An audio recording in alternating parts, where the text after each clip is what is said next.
I feel like after, decades of division, particularly the 10 years of Trump, that the assassination of Charlie Kirk has taken us to a different, more fraught, darker place.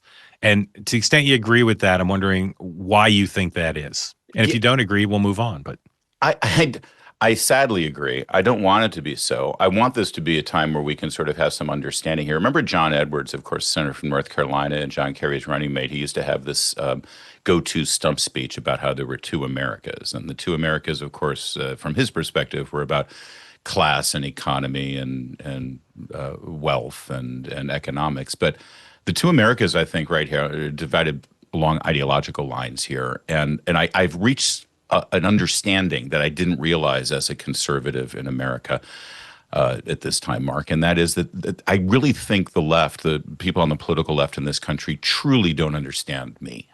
They truly don't understand the people in our movement, and I think that memorial sort of I think it demonstrated that starkly. There was talk that it was gonna be rabble rousing and full of hate and full of invective against the political left. And there was a little bit, but hardly red meat. No, it was a faith-based revival atmosphere. It was about remembering Charlie, about what, as much as we could, what he stood for in a positive light, and what we could do to sort of carry his torch forward. And the lack of understanding and sort of comprehension of who we really are, especially those of us who are motivated by our faith. I'm seeing so much in the rearview mirror now that it sort of all makes sense. I remember during the fights over abortion in this country, where as a pro-life conservative, I truly did care for the lives of those unborn children. I really did care for the emotional and mental well-being of the mothers who were faced with a horrible decision. And sadly, they only heard one side of the equation and moved toward extinguishing the life of that unborn baby, their child. And I had compassion for them, and I wanted them to know that there was another choice. At the time, on the left, all I heard from Democrats was that I was just trying to control women's bodies, that I was misogynist, and it wasn't really about the baby. I just wanted to control women's bodies because I hated women. It was the war on women, remember? And now that I look at it, I realize they really don't understand us. They really don't get us. And somehow we got to bridge that. We're going to a dark place, Mark, if we can't figure out how to take each other on face value and actually listen to where we're coming from, so that my political opponents can understand me. Because if they don't understand me, it makes it that much easier to put a bullet in my head. yeah. So Larry, it's so interesting that you say that, because right after Charlie was assassinated, I said to the people on the left on all my shows, I said, you have to understand, you need to spend the time understanding why this is so emotional and so wrenching for people in MAGA and followers of Charlie. I said that particularly, I heard from so many well-informed Democrats who follow politics. I think I've heard of Charlie Kirk, or I haven't heard of Charlie Kirk, or I know who he is. He's that guy who does X. And they would say some sliver of what Charlie did. Yeah. And I said to them, you all need to spend time. This is a great opportunity for you to spend time understanding not just Charlie Kirk, but why, all the things about Charlie Kirk that have been so inspirational to tens of millions. And then I said to people on the right, don't think this is going to go well for America if you don't, even in your moment of grief, spend time explaining. And I took a ton of heat for that from people on the right who said, how dare you? We have they just killed one of our heroes. We have no obligation to reach out. And I agree with what you said, which is, we have to spend the time on both sides understanding more. And this, if we don't do it now, what will dominate in the national town square is the anger, and in many cases, ignorance-fueled anger. People on the left, so ignorant about who Charlie was. They say, who's a hater, right? Nothing makes me more sad than when people call him a hater, because he was not a hater, okay? And then people on the right, on the left saying, well, there's all this January 6th, there's all this rhetoric on the right, MAGA, Charlie Kirk was against gun control. And again, I say to people on the left, no, use this opportunity. So Eric Erickson, very smart man, talker and writer, he wrote in his Substack this morning about the thing that I've been trying to convince the people on the left, which is the prism for so much of MAGA anger, which is our national debate. Despite the rise of talk radio and Fox News and Newsmax and social media, the national debate is 2-1, because Hollywood and the corporate media is for the liberals.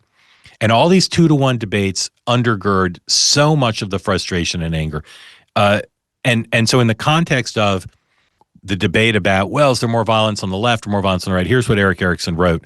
Now CNN will routinely talk to its audience about right-wing violence as a standalone category of violence.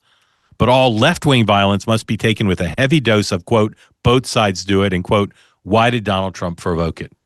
Right. It's just, it's so true. If I've said this, I'll keep saying it to Democrats. If the equivalent of Charlie Kirk, or somebody who was a Democrat who worked for Barack Obama and had helped Barack Obama get elected, had been assassinated by someone who seemed to be of the right, the coverage of that, first of all, there'd be a lot more coverage of the assassination, but the coverage of it would be that the right killed the person, and they would be breaking down of all the things on the right. Whenever it's left wing, the dominant media just tries to not cover it. They just they just say, oh, it's just one crazy person, or we need gun control.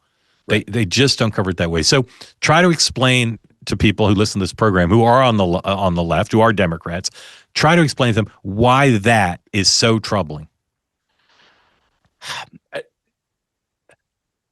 Let me try to put it this way, and I agree with Eric. I've known Eric a long time, and I agree with him, although I wouldn't say it's 2-to-1. I think it's further than 2-to-1. You can't leave academia out of the equation. Yeah. What happens on our college campuses, add that to the mix, because I think that one of the reasons why Charlie was seen as such a danger by his opponents is because that's where he was gaining ground, and that's where he was murdered eventually by an assassin's bullet.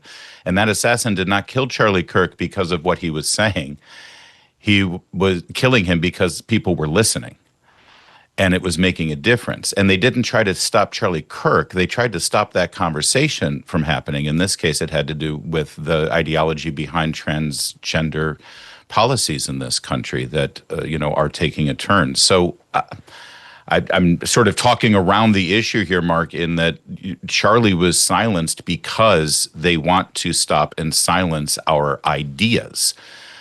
And whether it's this violent act that was meant to marginalize our ideas and make them worthy of murder, or the more subtle actions that are taken by the media and by academia by saying that voicing our opinions is equivalent to violence. Words are violence.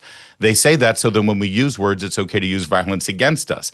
Trump is a Nazi. Trump is a fascist. ICE law enforcement officers are just like the Gestapo. These words dehumanize us. They marginalize us. The fact that we're not booked to be on the Sunday shows as members of the roundtable. Oh, we can go on there as a guest so that we can get attacked by the journalist who runs that Sunday show, but we're not invited to the roundtable to participate on an equal footing with all the other voices in Washington, D.C., because our voices and our opinions are not worthy of polite discussion. This all builds into this dehumanizing effect, I believe, in this country, that marginalizes those of us who, by the way, are in the majority politically right now based on the last election. Right. So and like I said at the beginning, and I think that you're right to say that the left and people on the political left are not trying to understand us, but I think it's because they have been told for over a decade now that we are not worthy of their empathy. Our voices and our opinions are so toxic that they don't even need to bother to listen to us. They should ignore us, and if we continue to speak and we get too loud, we should be silenced. Hey, everybody, want to tell you a story about a guy named Leo Grillo. He was on a road trip, and he came across a dog who was severely underweight, clearly in trouble. The Doberman was saved by Leo. He rescued him, and he gave him the name Delta. Sadly, though, Delta is just one of many animals that needed help. That gave Leo the inspiration to start a group he calls Delta Rescue. It's the largest no-kill, care-for-life animal sanctuary on the planet. Over the years, they've rescued thousands of dogs, cats, and horses from the wilderness, and they always do right by them. They give them shelter, love, safety, and a home. That dedication and everlasting love to animals, that is Leo's mission and his legacy. Delta Rescue relies solely on contributions from people like all of us to do their good work. So if you want caring for these animals to be part of your legacy, speak right now to your estate planner, because there are tax savings and estate planning benefits to giving to the organization. You can grow your estate while letting your love for animals live well into the future. Check out the estate planning tab on their website to learn more and to speak with an advisor there. We call dog man's best friend for a good reason. You can help those dogs who need it most. So please, right now, visit deltarescue.org today to learn more. Again, that's deltarescue.org.